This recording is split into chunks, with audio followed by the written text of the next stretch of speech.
The Moth by H.G. Wells.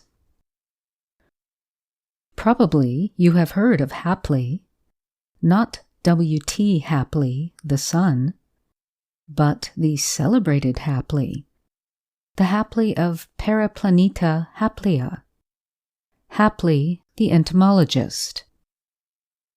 If so, you know at least of the great feud between Hapley and Professor Pawkins, though certain of its consequences may be new to you. For those who have not, a word or two of explanation is necessary, which the idle reader may go over with a glancing eye, if his indolence so incline him. It is amazing how very widely diffused is the ignorance of such really important matters as this Hapley-Pawkins feud. Those epoch-making controversies, again, that have convulsed the Geological Society are, I verily believe, almost entirely unknown outside the fellowship of that body.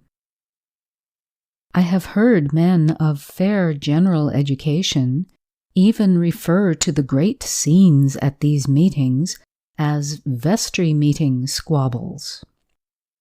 Yet the great hate of the English and Scotch geologists has lasted now half a century, and has left deep and abundant marks upon the body of the science. And this Hapley-Pawkins business, though perhaps a more personal affair, stirred passions as profound, if not profounder. Your common man has no conception of the zeal that animates a scientific investigator, the fury of contradiction you can arouse in him. It is the odium theologicum in a new form. There are men, for instance, who would gladly burn Professor Ray Lankester at Smithfield for his treatment of the mollusca in the encyclopedia. That fantastic extension of the cephalopods to cover the pteropods. But I wander from Hapley and Pawkins. It began years and years ago with a revision of the Microlepidoptera, whatever these may be, by Pawkins, in which he extinguished a new species created by Hapley. Hapley, who was always quarrelsome, replied by a stinging impeachment of the entire classification of Pawkins. Remarks on a recent revision of Microlepidoptera. Quarterly Journal, Entomological Society, 1863. Pawkins, in his Rejoinder to Certain Remarks, etc., Ibidem, 1864, suggested that Hapley's microscope was as defective as his power of observation, and called him an irresponsible meddler. Hapley was not a professor at that time. Hapley, in his retort, Further Remarks, etc., Ibidem, spoke of blundering collectors, and described, as if inadvertently, Pawkins' revision as a miracle of ineptitude. It was war to the knife. However, it would scarcely interest the reader to detail how these two great men quarreled, and how the split between them widened, until, from the Microlepidoptera, they were at war upon every open question in entomology. There were memorable occasions. At times, the Royal Entomological Society meetings resembled nothing so much as the Chamber of Deputies. On the whole, I fancy Pawkins was nearer the truth than Hapley. But Hapley was skillful with his rhetoric, had a turn for ridicule rare in a scientific man, was endowed with vast energy, and had a fine sense of injury in the matter of the extinguished species. While Pawkins was a man of dull presence, prosy of speech, in shape not unlike a water barrel, over-conscientious with testimonials, and suspected of jobbing museum appointments. So the young men gathered round Hapley and applauded him. It was a long struggle, vicious from the beginning, and growing at last to pitiless antagonism.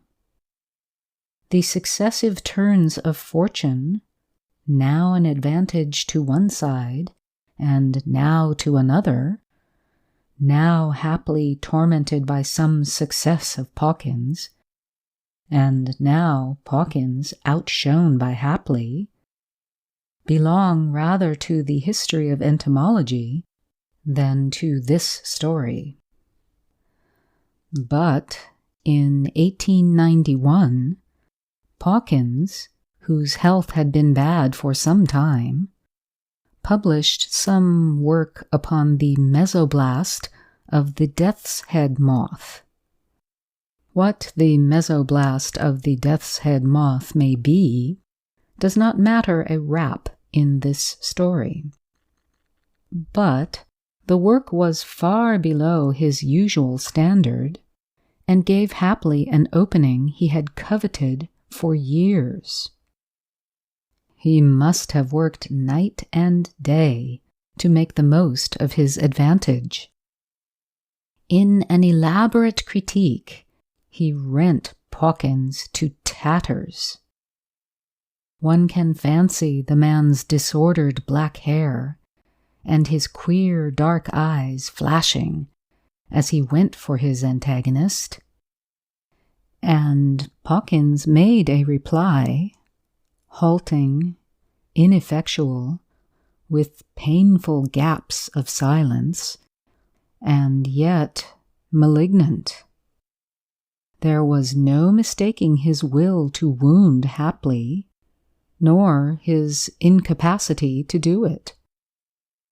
But few of those who heard him, I was absent from that meeting, realized how ill the man was.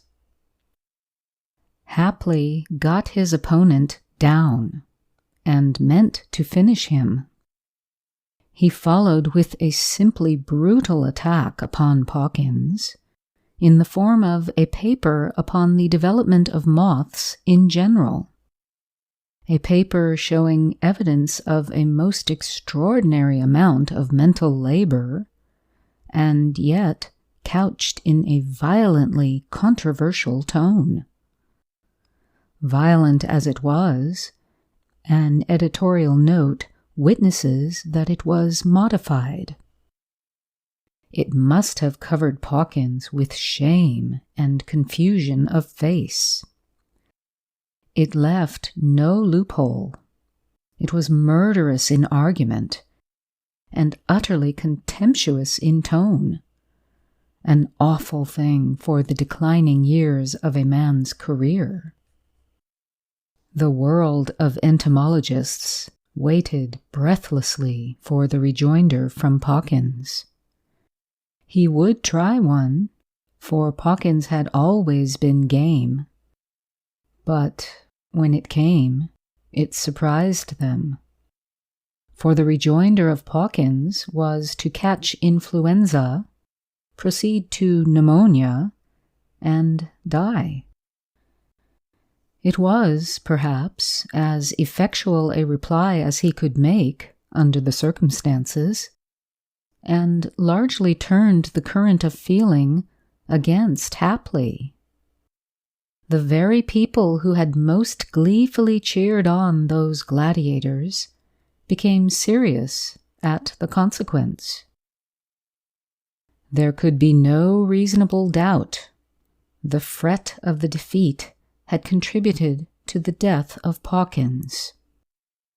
There was a limit, even to scientific controversy, said serious people. Another crushing attack was already in the press and appeared on the day before the funeral. I don't think Hapley exerted himself to stop it. People remembered how Hapley had hounded down his rival and forgot that rival's defects. Scathing satire reads ill over fresh mold. The thing provoked comment in the daily papers. This it was that made me think that you had probably heard of Hapley and this controversy. But, as I have already remarked, scientific workers live very much in a world of their own. Half the people, I dare say, who go along Piccadilly to the Academy every year could not tell you where the learned societies abide. Many even think that research is a kind of happy family cage, in which all kinds of men lie down together in peace. In his private thoughts, Hapley could not forgive Pawkins for dying.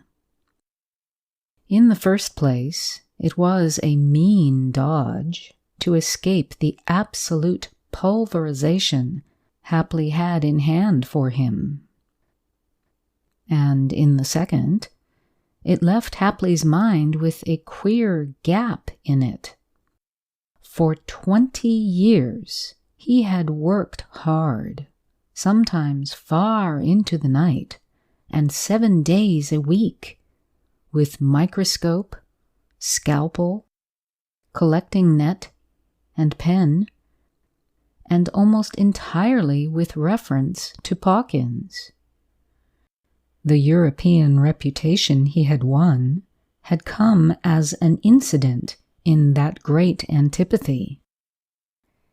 He had gradually worked up to a climax in this last controversy.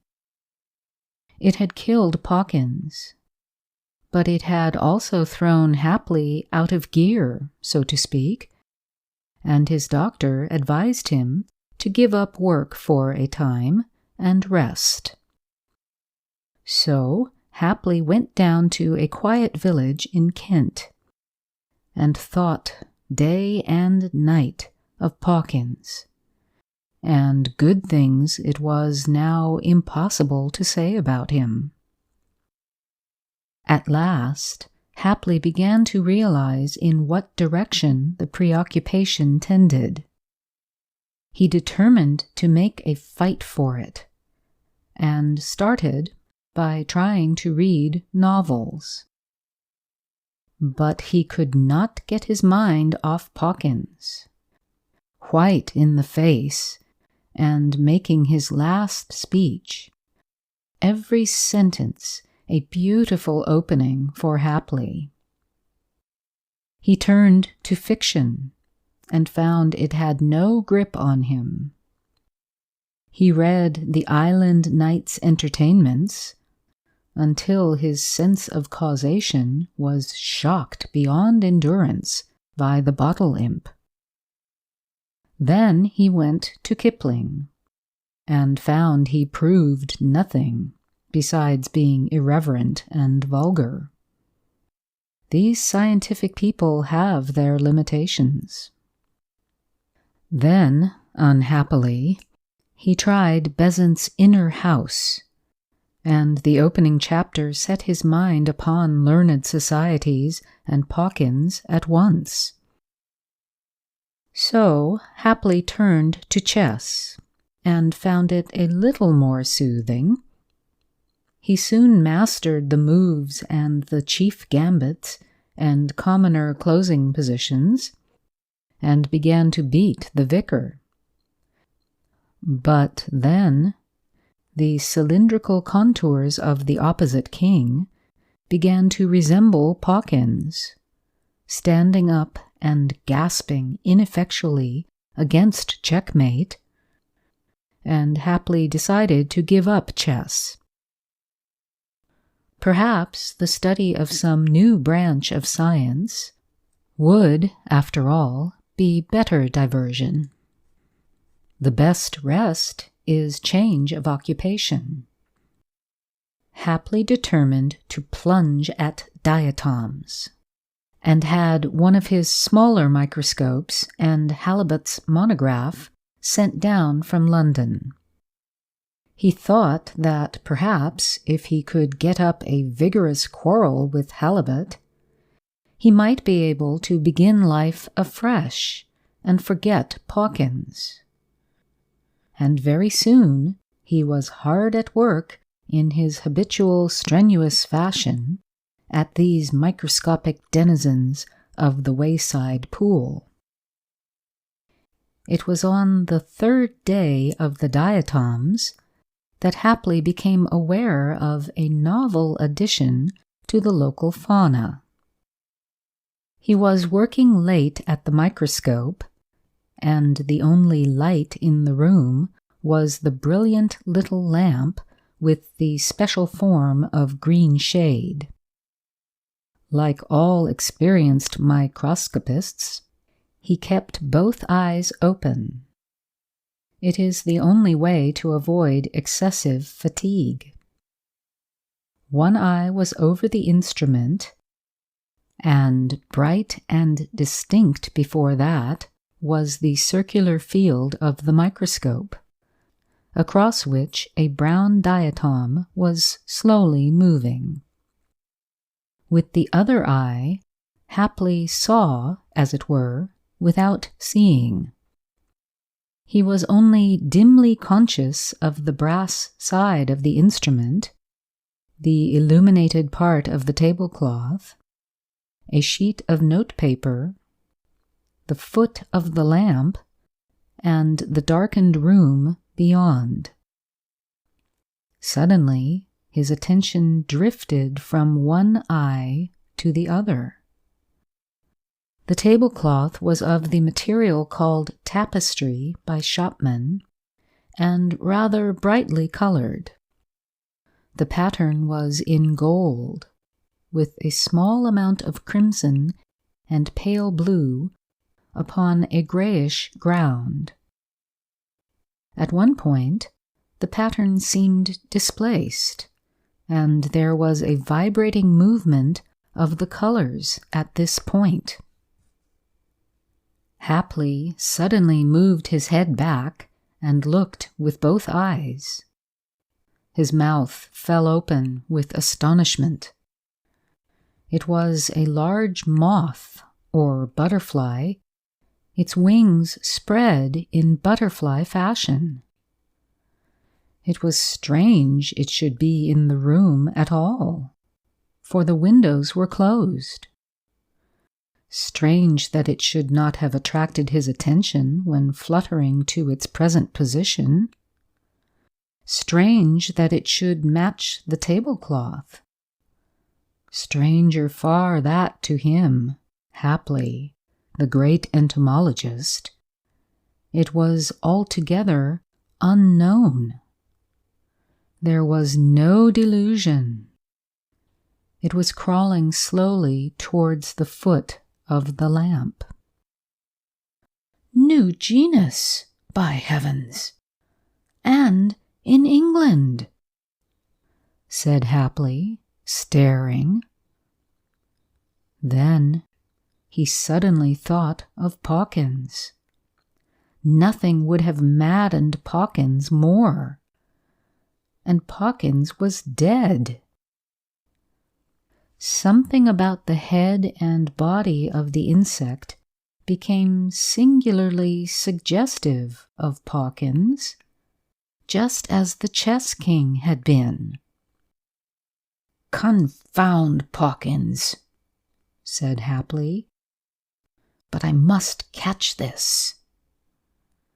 And, looking round him for some means of capturing the moth, he rose slowly out of his chair. Suddenly the insect rose, struck the edge of the lampshade, haply heard the ping, and vanished into the shadow. In a moment, Haply had whipped off the shade, so that the whole room was illuminated. The thing had disappeared. But soon his practiced eye detected it upon the wallpaper near the door. He went towards it, poising the lampshade for capture. Before he was within striking distance, however, it had risen and was fluttering round the room. After the fashion of its kind, it flew with sudden starts and turns, seeming to vanish here and reappear there. Once haply struck and missed, then again. The third time he hit his microscope. The instrument swayed, struck and overturned the lamp, and fell noisily upon the floor. The lamp turned over on the table, and, very luckily, went out. Haply was left in the dark. With a start, he felt the strange moth blunder into his face. It was maddening. He had no lights.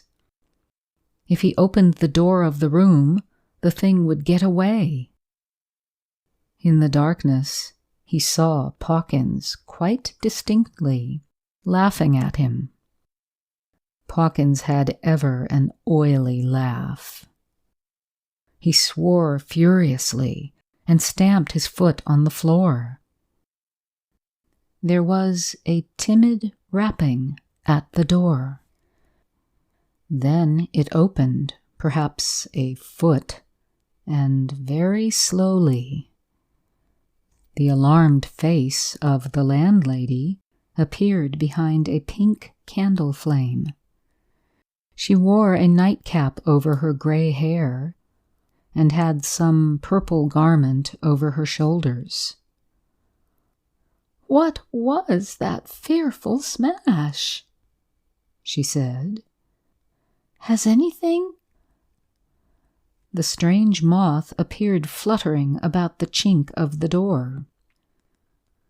"Shut that door," said Haply, and suddenly rushed at her. The door slammed hastily. Haply was left alone in the dark.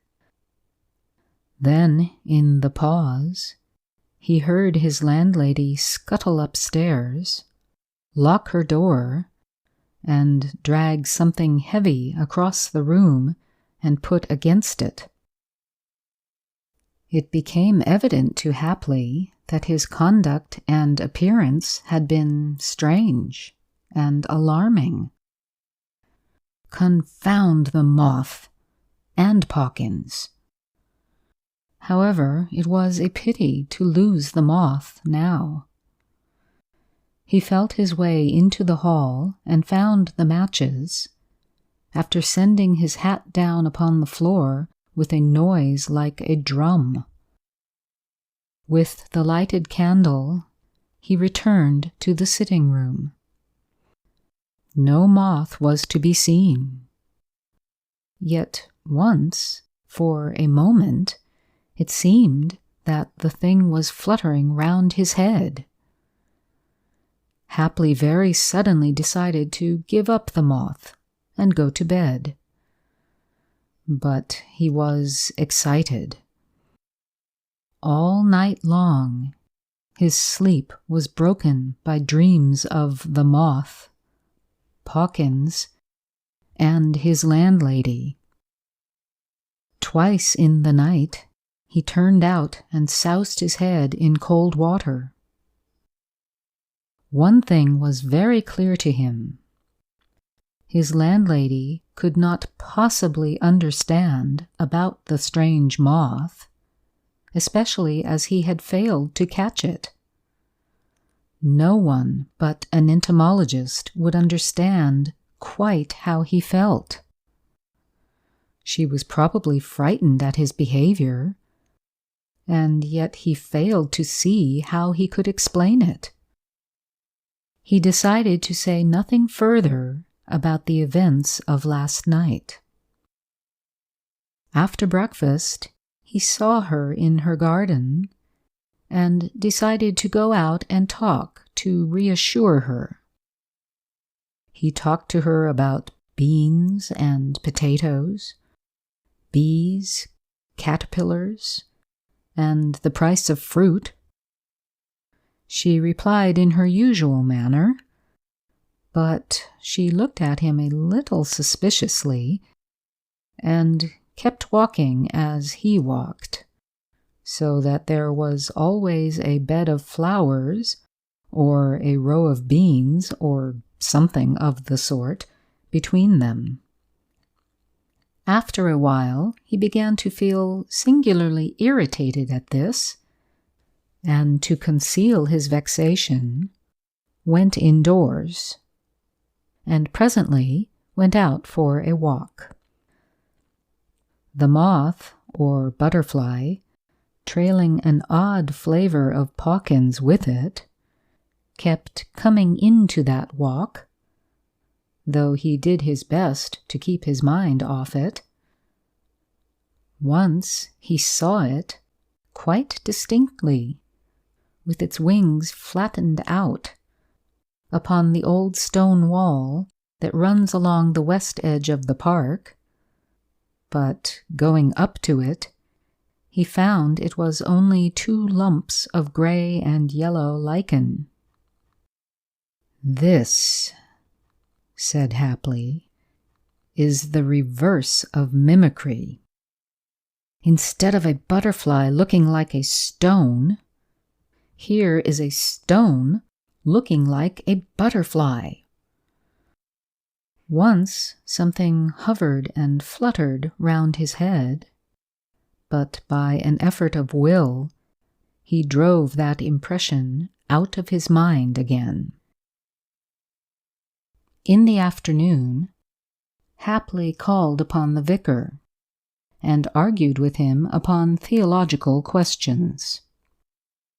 They sat in the little arbor covered with briar and smoked as they wrangled.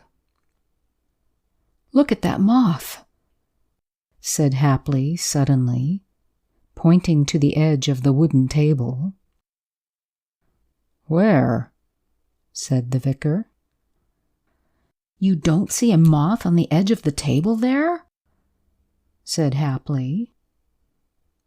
"Certainly not," said the vicar. Hapley was thunderstruck. He gasped. The vicar was staring at him. Clearly, the man saw nothing. "The eye of faith is no better than the eye of science," said Hapley, awkwardly. "I don't see your point," said the vicar, thinking it was part of the argument. That night, Hapley found the moth crawling over his counterpane.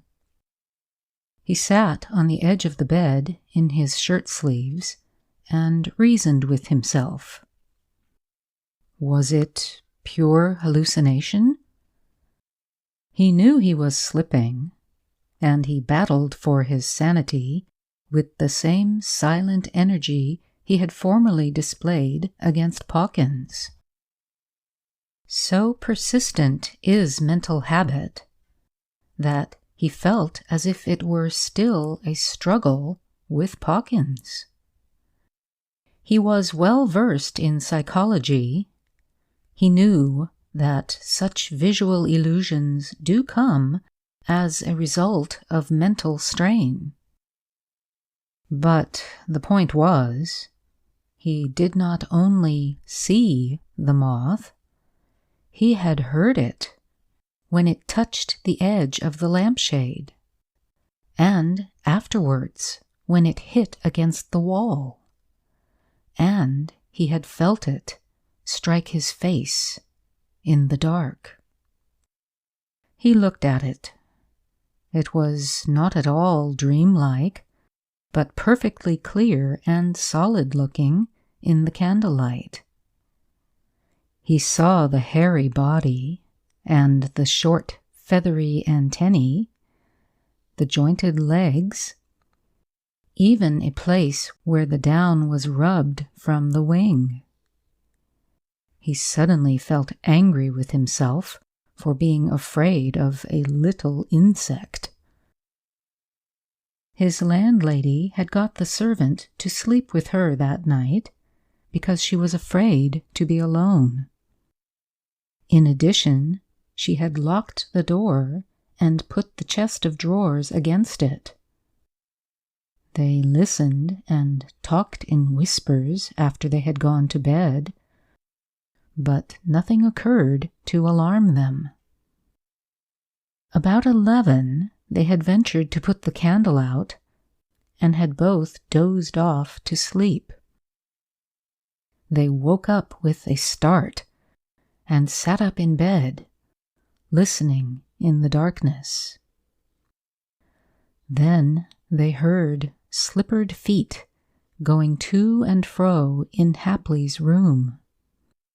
A chair was overturned, and there was a violent dab at the wall. Then a china mantel ornament smashed upon the fender.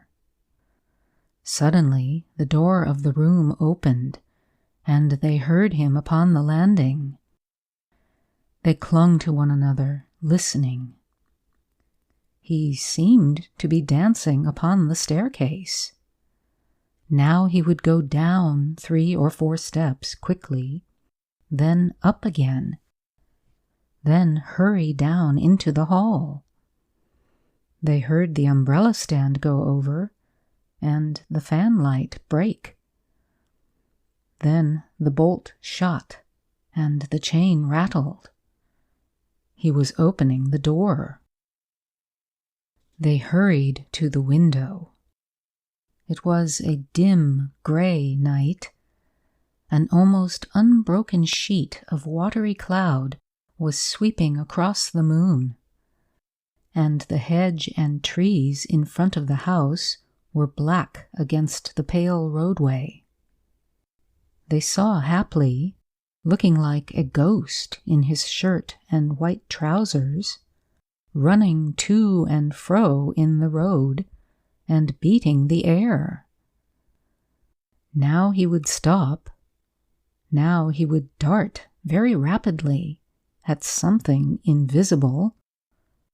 Now he would move upon it with stealthy strides. At last he went out of sight up the road towards the down. Then, while they argued who should go down and lock the door, he returned. He was walking very fast, and he came straight into the house, closed the door carefully, and went quietly up to his bedroom. Then everything was silent. "Mrs. Colville," said Hapley, calling down the staircase next morning, "I hope I did not alarm you last night." "You may well ask that," said Mrs. Colville. "The fact is, I am a sleepwalker, and the last 2 nights I have been without my sleeping mixture. There's nothing to be alarmed about, really. I am sorry I made such an ass of myself. I will go over the down to Shoreham and get some stuff to make me sleep soundly. I ought to have done that yesterday." But halfway over the down, by the chalk pits, the moth came upon Haply again. He went on, trying to keep his mind upon chess problems, but it was no good. The thing fluttered into his face, and he struck at it with his hat in self-defense. Then rage, the old rage, the rage he had so often felt against Pawkins, came upon him again. He went on, leaping and striking at the eddying insect. Suddenly, he trod on nothing and fell headlong. There was a gap in his sensations, and Haply found himself sitting on the heap of flints in front of the opening of the chalk pits, with a leg twisted back under him. The strange moth was still fluttering round his head. He struck at it with his hand, and, turning his head, saw two men approaching him. One was the village doctor. It occurred to Haply that this was lucky. Then it came into his mind with extraordinary vividness that no one would ever be able to see the strange moth except himself, and that it behoved him to keep silent about it. Late that night, however, after his broken leg was set, he was feverish and forgot his self-restraint. He was lying flat on his bed, and he began to run his eyes round the room to see if the moth was still about. He tried not to do this, but it was no good. He soon caught sight of the thing resting close to his hand by the nightlight on the green tablecloth. The wings quivered. With a sudden wave of anger, he smote at it with his fist, and the nurse woke up with a shriek. He had missed it. "That moth," he said, and then, "It was fancy, nothing." All the time, he could see quite clearly the insect going round the cornice and darting across the room. And he could also see that the nurse saw nothing of it and looked at him strangely. He must keep himself in hand. He knew he was a lost man if he did not keep himself in hand. But as the night waned, the fever grew upon him, and the very dread he had of seeing the moth made him see it. About 5, just as the dawn was gray, he tried to get out of bed and catch it, though his leg was afire with pain. The nurse had to struggle with him. On account of this, they tied him down to the bed.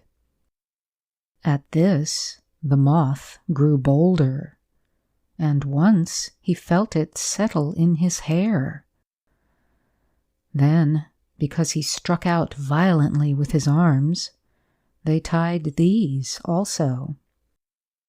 At this, the moth came and crawled over his face, and Haply wept, swore, screamed, prayed for them to take it off him, unavailingly. The doctor was a blockhead, a just qualified general practitioner, and quite ignorant of mental science. He simply said there was no moth.